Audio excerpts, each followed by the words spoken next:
Namaskar. Hello and welcome to P Guru's channel. I'm your host Sri Iyer. Joining me today is Dr. Ankit Shah, and he's been away from us for a while, but we are happy to have him back here. We're going to talk about the speech that Dr. S. Jaishankar gave at the United Nations and also the data around it. What is India today? He's going to define what he thinks is India and where India is headed. So let's welcome Dr. Ankit Shah. Namaskar, Ankit Shah ji. How are you?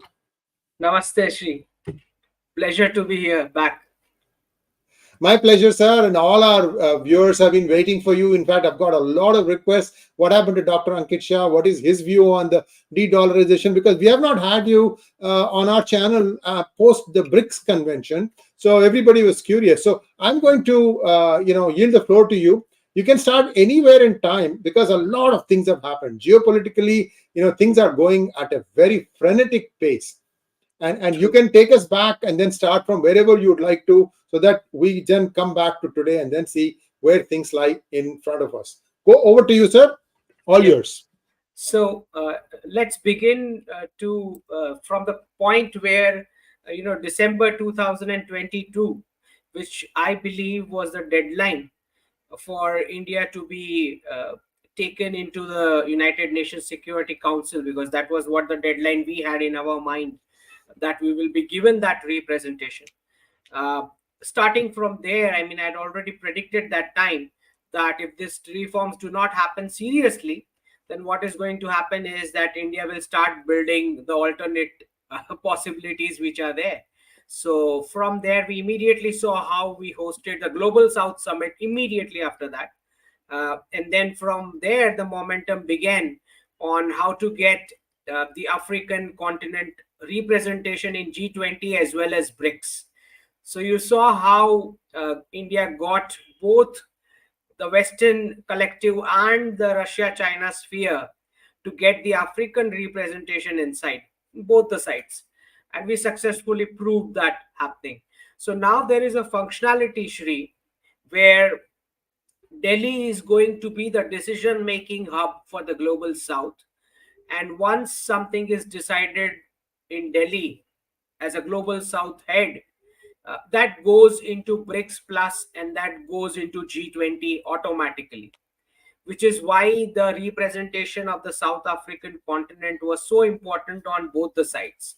Now we successfully hosted the G20, and at the BRICS summit now, the questions that I have specifically, because there were talks about, and in the de-dollarization scheme of things, when we talk about an alternative currency, where we were in the previous episodes, we've already Yes. talked about Yes. how there would be a separate BRICS format.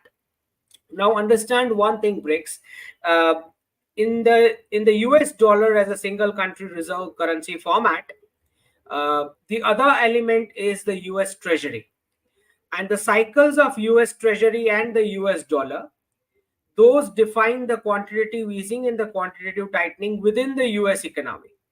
Now, what happens is, uh, since if you have to come up with an alternative mechanism, you will need to have the alternative of the US Treasury element. So that is exactly what the global south is preparing for right now.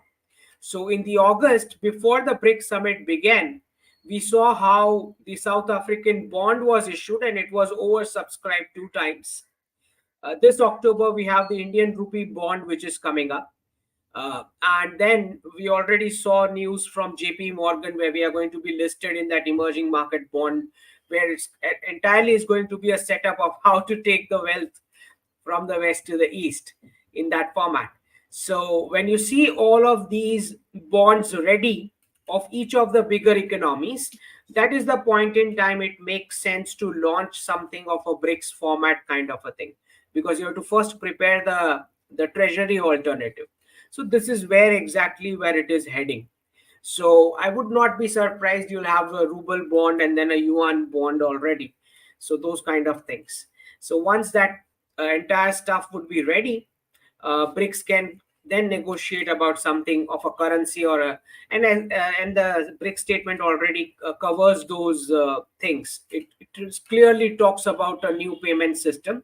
It clearly also talks about a new online trading agriculture system, because this was something which was very important in terms of commodities, because when we are talking about uh, uh, a fiat world shifting to a pegged commodity world kind of a format.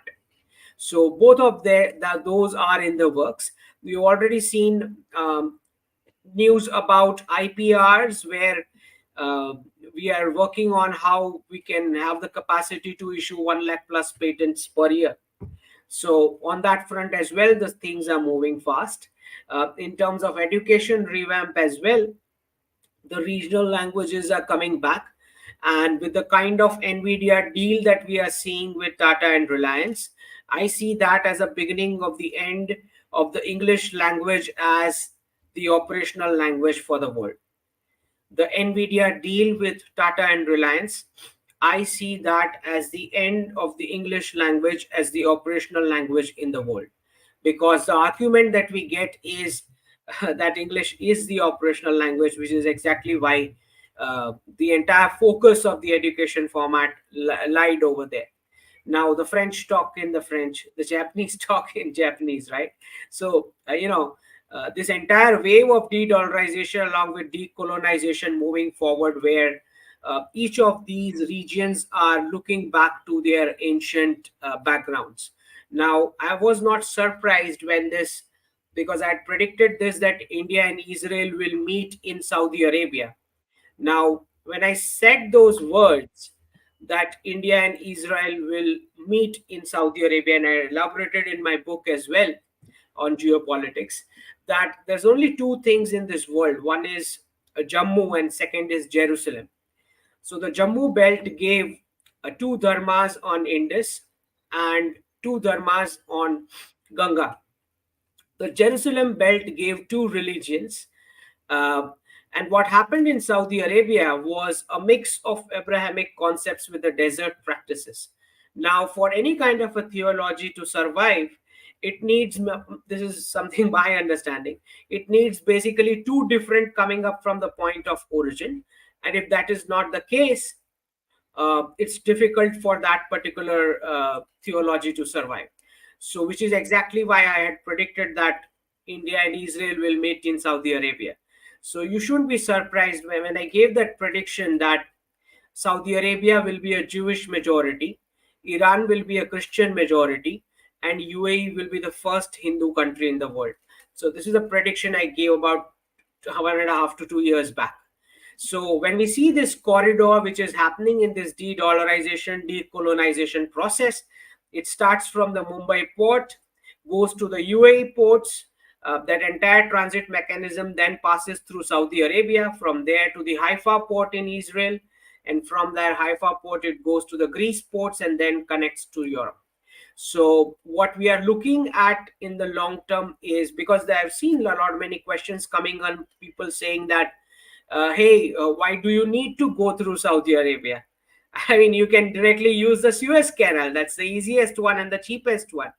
So when people do not understand that this de-dollarization process, along with decolonization, requires the Middle East to dig up its ancient past, where they need to know why they have moon on their flag, why were they Chandravanshi Bhartiyas ancient times, which went out of Bharat to that land. So I won't be surprised if some of the Middle East countries also dig up their Suryavanshi roots, and in this entire decolonization process, where the trade is going to move along with the ancient connectivity, Silk Route, and the spices trade that we had, where we are seeing made in Bharat as one of the most expensive brand in the next decade. So if the iPhones are to be made in India, by the next decade, not just that the latest iPhones only the Bhartiyas would be having first in their hands, by the next decade, only the elite section of the West will be able to buy made in Bharat products. That is exactly the 400 years of reversal that we are looking at when the Europeans came searching for us. Only the elite of those societies were buying Bharatiya products. So And then there is 1,000 years of reversal, which I talked about, which is the Middle East digging up its own ancient history of Chandravanshi and Suryavanshi roots, where we see, as I say, that the Kaaba and the Somnath comes in the same line and length. The Temple Mount of Israel and Kedarnath comes in the same line and length. As I say, that the entire Saudi Arabia in this route will have Indian railways northeast, west, south, and then we can resurrect the ancient Bhartiya mandirs of whatever the remnants left. We can reinvigorate those areas. So this entire wave of de-dollarization goes parallel with decolonization process. And that is exactly we are seeing country by country. In Australia, they have set up a limit, a time limit, where they are going to do a referendum for the indigenous people to have those recognized in the constitution. So this is entirely a decolonization process that is going on. Thank you, Ankit. A couple of things in on what you mentioned. I just wanted to clarify.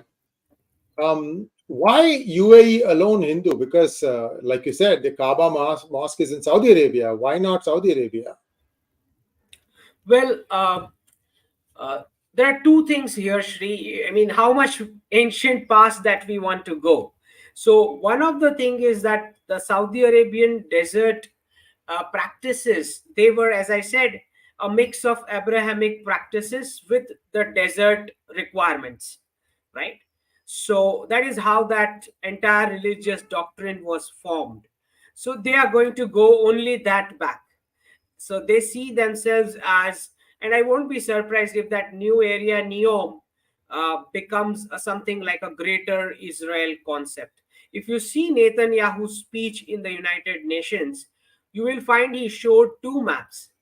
One map, he highlighted the current Israel, that the geography that it is, and in the second map he was showing the surrounding areas to Israel. So what this corridor entails basically, Shri, is as I said, the Jerusalem belt, uh, reinforcing its ancient position. So I see more of that impact in Saudi Arabia as a Jewish majority. Whereas on the UAE front, they were much more influenced by the direct Bhartiya routes and connectivity. So I believe UAE would go that direction. And Iran becoming Christian is a surprise. Hmm.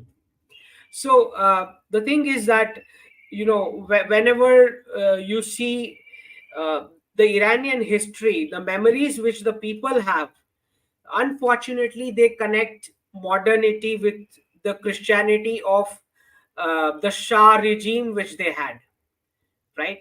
So they believe that the modernity is linked to Christianity. That is what the memories that they have.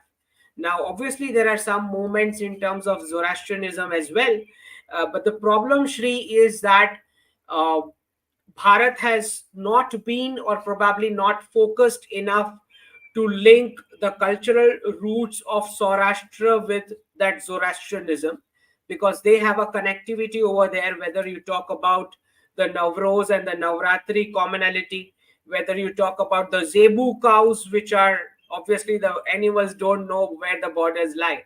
So that connectivity as well is absent. So, and obviously, the Zen Avesta, which is their book, the religious doctrine of Zoroastrianism, that is clearly linked with what we call in Gujarati as Chand Avesta. So that Saurashtra word, that is the ruling of 100 kingdoms from Saurashtra. I think that's not activated enough to play out in Iran right now. And I would see a lot many of missionaries coming down as soon as the denuclearization process gets over. So probably we do not have that much kind of an influence to kick back the ancient relations. So all these three events, give us some timelines. Mhm. So what I see is Saudi Arabia and UAE. I won't be surprised about. I mean, before 2040, right? uh, and Iran as well. All three of them possible before 2040. So this is within our lifetimes. Of course. Okay. It's very clear what is coming. I mean, in fact, if you see, some of us have tweeted a lot many of things, and people are surprised. Now the Israeli delegation had Jewish prayers in Saudi Arabia, so I won't be surprised, because a lot many of their clerics as well are down on Riyadh. I mean, they started coming down from 2021 itself. So this entire Abraham Accords, basically, this entire is the theme which is going on with the de-dollarization process in parallel, because the Middle East realized that half of their crude oil wealth went into the radicalization of the Indian subcontinent and Middle East, just to keep the US dollar going in the reserve currency status. So each of the neighbors were told that, your neighbor is a rogue country, we are going to sanction them. And by default, what that means is you need to go with the US dollar in the reserve currency status. So you're not surprised. The Chinese standing on Russian borders, Indians standing on Chinese borders, Pakistan is standing on Indian borders, Afghanistan standing on Pakistan borders, right? So Iraq standing on Iran borders. So each of the countries were told that your neighbor is a rogue country, and we are going to sanction them. So one bucket of nation gets sanctions, second bucket of nations got dollars and arms, and that is how the last 40-50 years of dollarization process went on. Now that the process is reversing, all those artificial pockets which were created, which is Ukraine, POK, Taiwan, and the tussle between Iran and Saudi Arabia, all of these pockets are now going to reverse, because now there is no more a need of for the US dollar in between. And what about our neighbor Pakistan? Will they have also a change of religion? Well, I see is the once the POK process gets done, assimilation with Bharat, I believe there will be a wave of a soft garvapsi kind of a moment, because this entire fake experiment which is created on a religious doctrine cannot stand on its own. And what I see is that there will be a big role of the Middle East, specifically Saudi Arabia and UAE, in getting back the Indian subcontinent to its cultural roots. So you should be surprised if, I mean, prior to 1971, there was not a single black burqa in the Indian subcontinent prior to the fiat dollar of Including 1971, Pakistan. Including including Pakistan. Pakistan. Prior to 1973, petrodollar, there was there were no cities in Bharat where the highways of both the sides of highway properties with one community. So this entire radicalization process went on with the dollarization process, and I'm not surprised that since de-dollarization is going on, de-radicalization going on parallel with that. And I believe that the Middle East realized this after the 2008 crisis, where a big bunch of dollar was printed to bring out the US economy from the crisis, and that caused massive wave of food inflation across the world, in which a lot many of Middle East countries governments started falling, what we call as the Arab Spring of 2011. And I think that was the point in time when Middle East realized this, that half of the free crude oil wealth which is coming out from the soil is over, half is left, and the society is totally radicalized into a doctrine that they cannot produce any kind of economics. So I think that was the point of realization where they started seeking an international partner to do this decolonization process.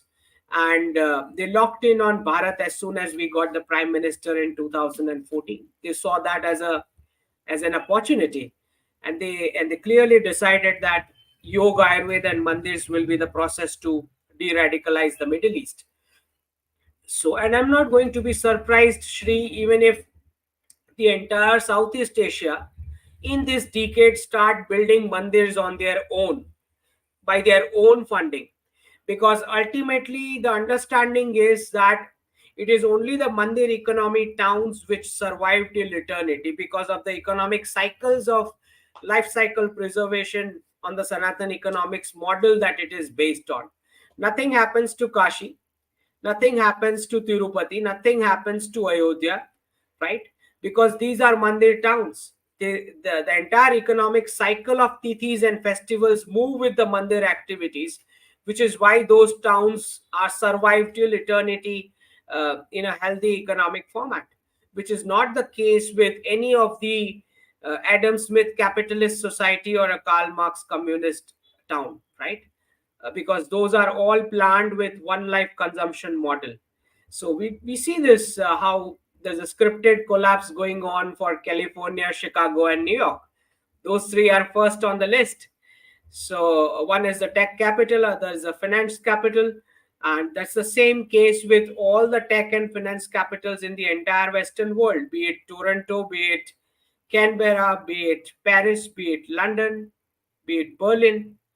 So it's entirely a scripted collapse going on for the dollarization, de-dollarization process. Who is scripting that? Well, there are different words. Some would call it a deep state. Somebody would say globalist. Basically, private sector companies who are focused on profits, and profits are a factor of consumption. So when you do not have a population which can earn its purchasing power and spend it, the private sector would pick up the next geography where they see a population which is young working population can earn its purchasing power and spend the money. So there are countries who have working population.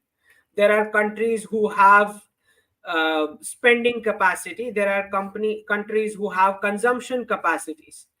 But the private sector globalists would focus on building the economy which has all three of it: a young population which is working, able to earn its own purchasing power, and has a consumption requirement, because that is exactly where they would get maximum profits.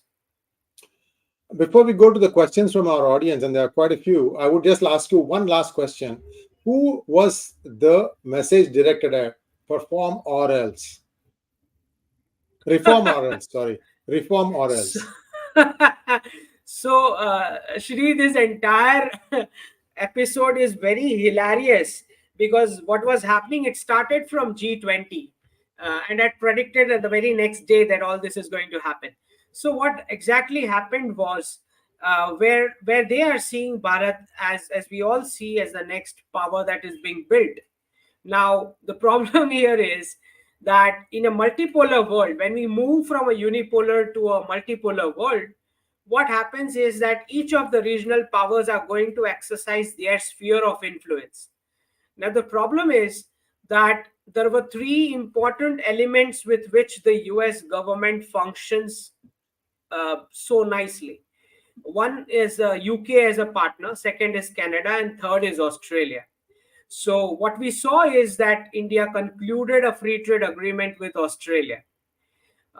With the free trade agreement that we are negotiating with the UK, we saw two prime ministers' wickets falling: Boris Johnson and Liz Truss. So, once Bharat has free trade agreement with all three elements, which is UK, Canada, and Australia, the role of the US government shrinks massively. Now, what happens is that when we were trying these negotiations with the United Kingdom, there were sabotage attempts. When it was Boris Johnson, a trade delegation was coming to Bharat for finalizing the free trade agreement. Suddenly, one person starts talking about India Russia relations and adding that into the agenda of the free trade agreement talks. India cancels the invitation. Boris Johnson is gone. Then comes Liz Truss. One of the team members starts talking about Indians, illegal entries, and whatnot. Again, the free trade agreement gets derailed. Liz Truss is gone. Now comes Rishi Sunak. The free trade agreement discussions go on. This time, BBC comes with a documentary on our Prime Minister, again to derail the free trade agreement. So, what, and I clearly do understand that if UK, Australia, and Canada are not going to get Indian student admissions in 2 years, about half of the education institutions would have to shut down. So, and especially after Brexit, UK cannot survive without a Bharatiya Prime Minister signing a free trade agreement. So I do understand that Rishi Sunak is tending uh, this influences which are coming from wherever that they are coming from, and he is keen on finalizing the free trade agreement. With the Canada Free Trade Agreement, the same episode of UK gets replicated. This time, a delegation was supposed to visit, and this entire Trudeau thing happens, where you see the comments of Khalistan. So you see, this is whoever calling the shots. They are trying to say to Bharat that we have sacrificed Middle East as a sphere of influence for you. We have sacrificed the Bharatiya subcontinent for you. Now, if you come till Canada, that is too much that we can digest. So, this whoever is hiding behind Canada is trying to poke and worsen the relations between the two countries so that the free trade agreement does not get signed. And this is very obvious, Shri, because in the concept of sphere of influence, if because the massive potential of the US military and the sabotage capacities that is built for the entire world, after the financial reset that it is going to shrink, it is very obvious that Canada and Mexico are going to be the main parts of the US sphere of influence. Now, if you go there and start negotiating right in their neighborhood a free trade agreement, then that is certainly going to be a problem. So it's like, those people thinking that Bharat is trying to be over smart. So I believe that they raked up and tried to pinprick Hasina government in Bangladesh in parallel with this Canada episode, trying to signal that if you are going to meddle in our sphere of influence, now that we have already sacrificed Middle East and the Bharatiya subcontinent, then we can also pinprick Bangladesh. So this entire episode going on parallel, Bangladesh and Canada. So what happens, Shri, at the end of this episode is Bharat and US are going to laugh this out, and whatever little damage that is going to happen to Canada and Bangladesh. This is how I see it as. Now, if you see Jaishankar's speeches in the UNGA, and that we already knew that since the reforms were not supposed to happen, uh, Russia, China, and Bharat will try to, because the last year UNGA, all the three leaders were missing. That time itself, I had predicted that this time as well, not just that Prime Minister Modi, Xi Jinping, and Putin would be absent, they will also influence other leaders not to attend the UNGA, which is exactly what happened. Neither Rishi Sunak was there nor President Macron. So it is P4 out of P5 was absent at this United Nations General Assembly. Not just that, other leaders also sent the downgraded versions, which is a foreign minister or lower level of participations. So it is very clear that if the reforms are not going to happen, we are going to further downgrade the United Nations. So alternatives would be prepared. And what we see is BRICS Plus and G20 both are reset. Whenever new power comes, you see this kind of structural changes. G20 became G21 now. Yes, indeed. I mean, if you kind of include all the people, the number becomes much higher. If you include the constituents like EU and African Union, but I think you answered the question. Thank you so much. And now let's take a few questions. I'm afraid we have quite a few questions, and I'm going to run through them as quickly as possible. Jagannath Das wants to know why share market continuously falling and also the forex reserves decreasing. Jagannath ji, you need to understand that I've already predicted the in the coming months. I see S&P 500 breaking 3,500 levels. So you already saw the news. Apple CEO has reduced his holding himself. You already saw how Michael Burry has short sold some of the stocks. So it's very clear that a stock market rout is very near, and if you get a crisis event very soon, with some external actions, then certainly that is what is going to happen in the Western markets. As long as our forex reserves are concerned, obviously, when you have an economy where because of this Ukraine conflict, there is a supply crunch and stuff like that, and some of the inflation which still passes on with the US dollar transactions that we do, obviously there will be a little inflation, but it is nothing compared to Jagannath ji what the West is facing. They are facing a face ripping inflation, and what I see is that the इसकी टोपी उसके sir जो अभी तक करते थे वो US treasury दूसरों को पहनाते थे, the entire US Treasury ownership is coming back on the head of the American citizens who themselves are supposed to pay back, do the repayment of the US Treasury. तो अभी तक जो इसकी टोपी उसके सर चल रहा था, तो rest of the world is saying तेरी टोपी अब तू ही रख. That is where it is heading. Next question from Anmol Saxena. You say India needs to and will break itself out of Western education system, which I agree with. However, then you also glorify Ajay Banga's comment that he's made in India, Western system. Can you please clarify? Ji, Anmol ji, you got to understand, it's not just Ajay Banga. I mean, Shri himself is standing right now in front of us. So all the NRIs, why the NRIs are so successful in the West? It is not because of the education system. It is because of the oath of marriage that the parents keep their marriage maintained. They save for the next generation for completing their education, and they also take care of their aged parents. It is because of the Indian Sanatan Dharma, the family unit keeping intact. That is exactly why NRIs and Bhartiyas are successful worldwide. This is despite the Western education template, not because of the Western education template. So the classroom format is equally non-working and non-productive, be it here or in the West, but it is because of the Sanatan Dharma concepts. Now, when you see, as I had predicted, that all the children are going to come back to the parents' homes. Now, you see in the West, there are news coming in that they are not able to pay their EMIs. They are back to their parents' homes, many of them. Now, the next step is they are going to tell their parents that they cannot divorce anymore and that the marriage is not a piece of contract, right? So, what happens with the Western world because of this one life concept and the endless printing of dollar took the role of the entire family members, be it father, brother, sister, sons, daughters, whatever.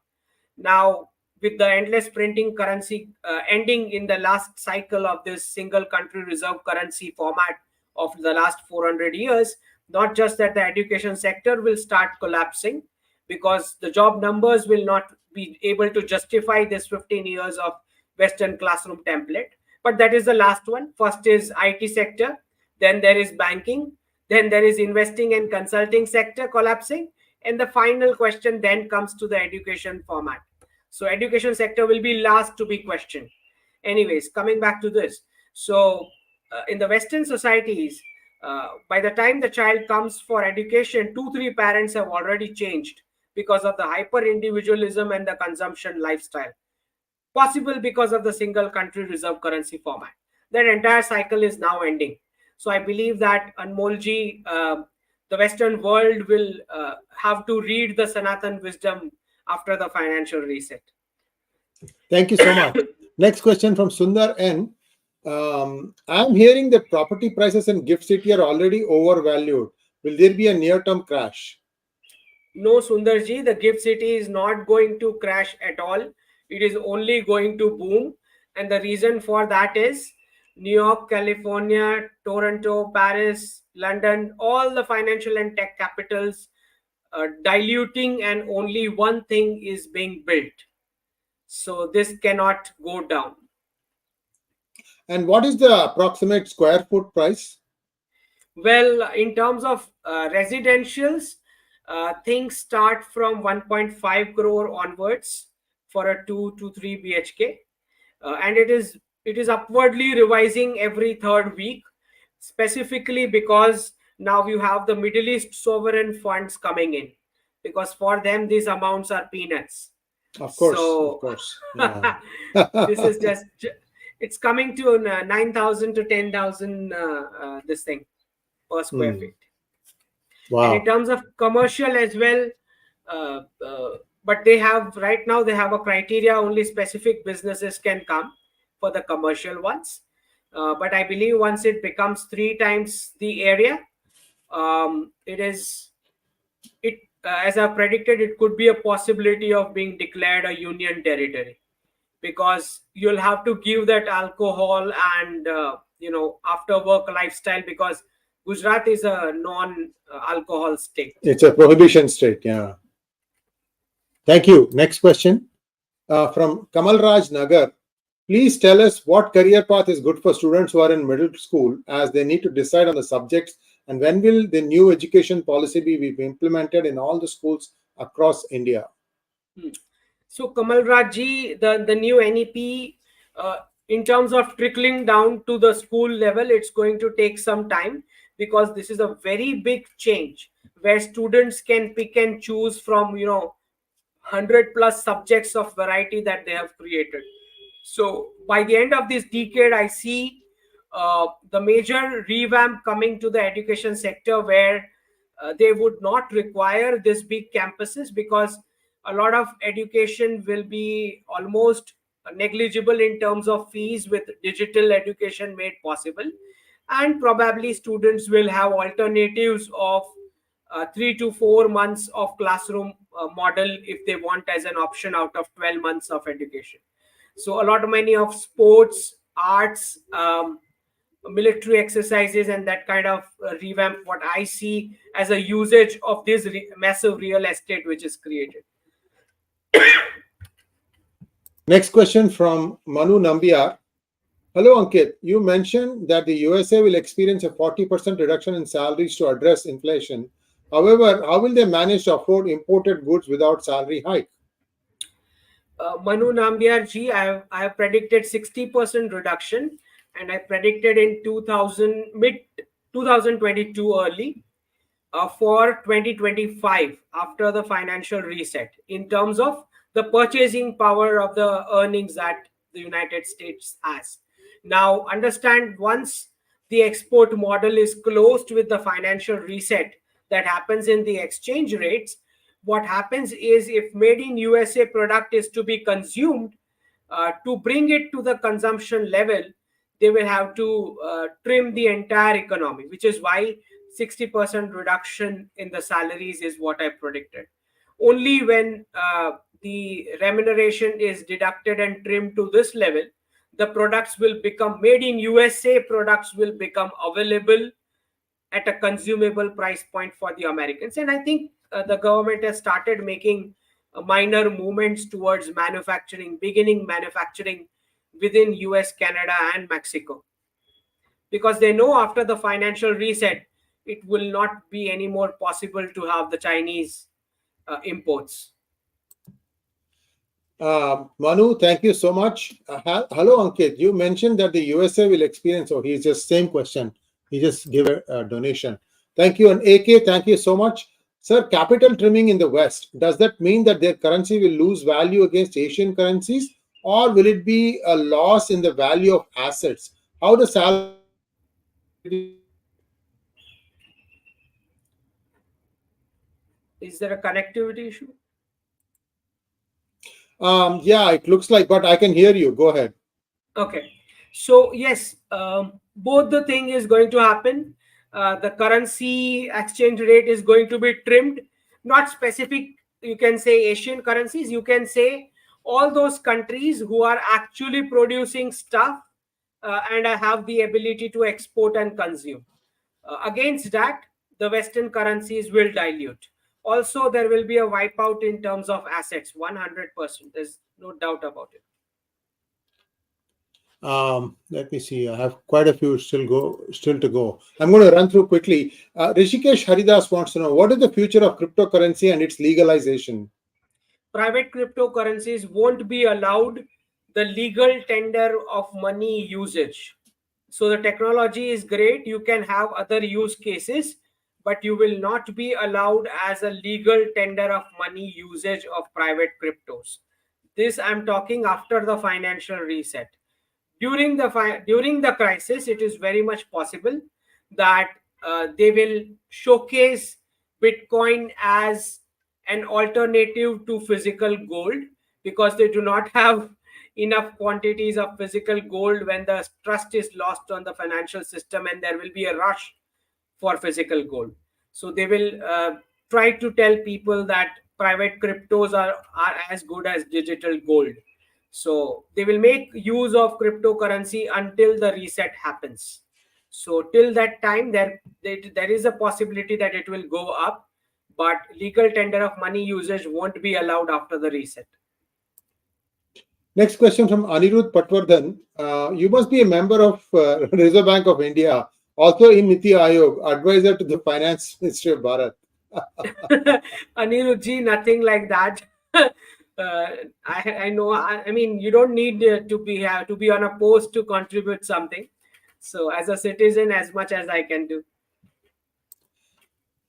Preetham Sai, thank you so much. My dream is equal to Game Studio, Opinion Scope, 28% tax.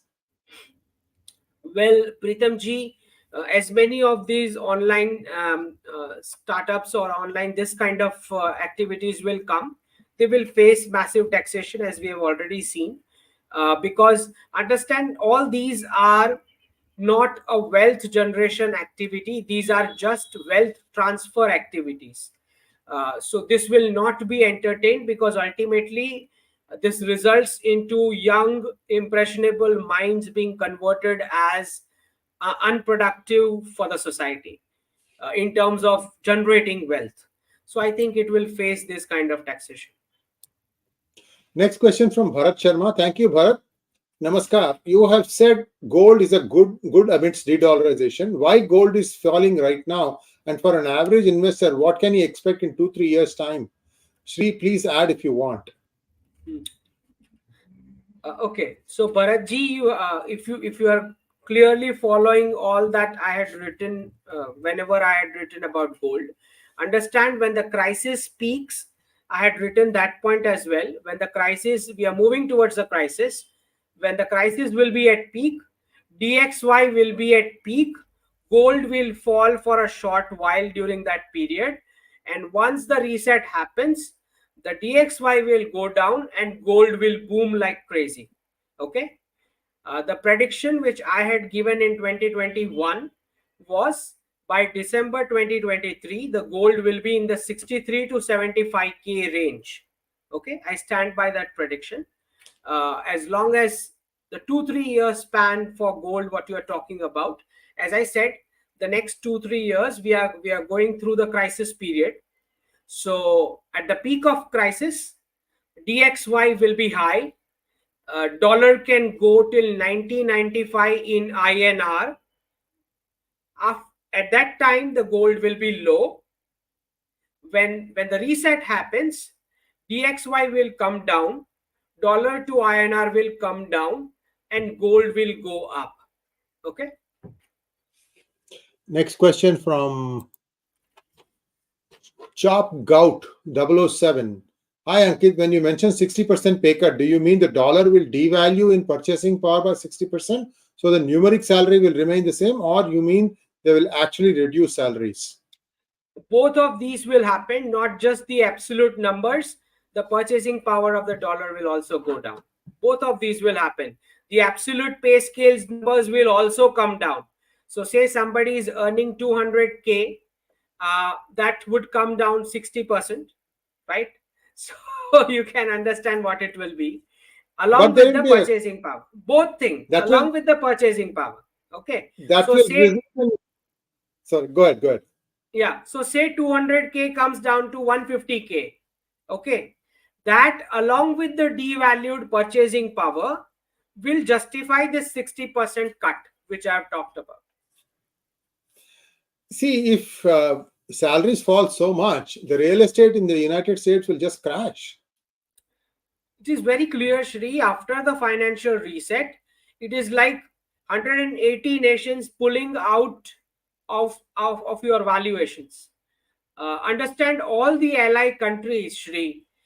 Their currents, they were following United States not because there was some magic with United States. The Federal Reserve was passing on swaps, which was propping up the Australian currency, which was propping up the Canadian currency, which was propping up the UK currency, all the allies currencies, which is why they were following United States instructions blindly. Okay. Now, say for example, I take Australia. Now, if you look at the size of the land which Australia has and the size of the population which it has, by what pure arithmetic basis an Australian real estate property should have more value than a Bharatiya property, Right, right? right. So all the assets are going to face a wipeout after the reset. It is very obvious and natural.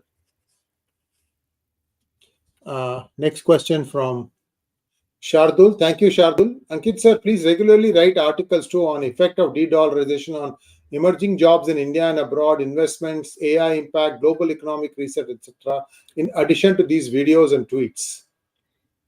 Shardulji, this is not my main activity, but I try to I try to do as much as I can on YouTube talks and tweets. Next question from Chaitanya Takle. USD still trending high against rupee. When do you expect it to come down? It won't come down.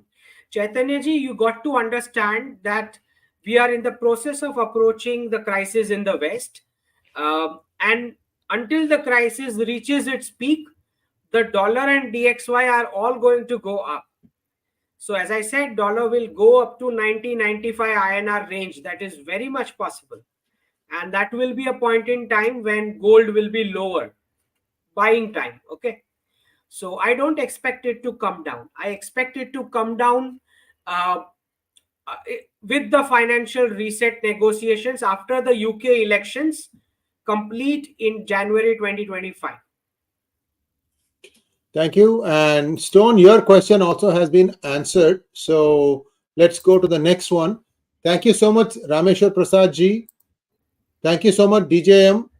And last question, Nitish, thank you so much. If we move away from the dollar towards a BL trade with adjusting trade deficit in gold, wouldn't that drain India's gold because we run a CA deficit every year? What is CA? I don't know. How would Current government account. monetize current account? Okay.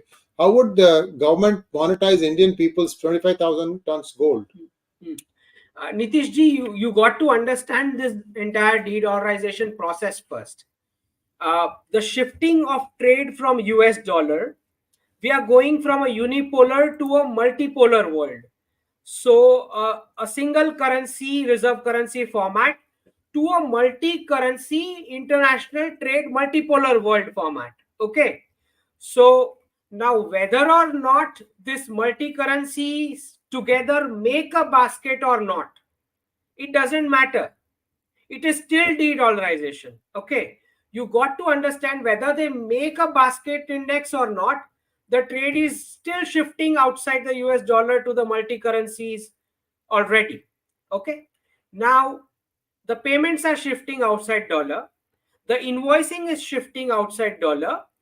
The last part which is left is referencing the value of the product or service outside the dollar. Now, this does not mean there are multiple methods in it. One of the method is, say, 1 barrel of crude oil is measured as some ounce of gold. That doesn't mean gold is going to go out as payment. The payment is going to be in your currency itself, but the valuation of the product for the invoice will come in gold terms instead of US dollar. Okay, that is the change which is coming. Not that people are going to pass on gold with each other. Okay. Thank you so How would much. And that brings, just one question, how would yeah. government monetize Indian people's, see this, when the prime minister started in 2015 with the gold monetization scheme, the idea was we'll be able to channelize Bharatiya people's gold to de-dollarize. But as we know, this is Sanatan wisdom. You are not going to part with your gold. So, and then all the BRICS nations started collecting physical gold from the West instead of collecting from the citizens. So I believe that there is no such need of monetizing the Bharatiya people's gold unless there comes a point uh, where there is an agreement in the rest of the world that the gold with the Bharatiya citizens can be made into a scheme which helps rest of the smaller nations of the world also to de-dollarize. That could be one of the possibility. It might come later in the stage, but right now the government does not need citizens gold to do any such thing. Thank you so much, Dr. Shah. And that brings us to a close of today's program. Please like, share, and subscribe to our channel. And don't forget to don't forget to click on the bell button for notifications. Once again, Dr. Shah, thank you and looking forward to seeing you again very soon. Thank you.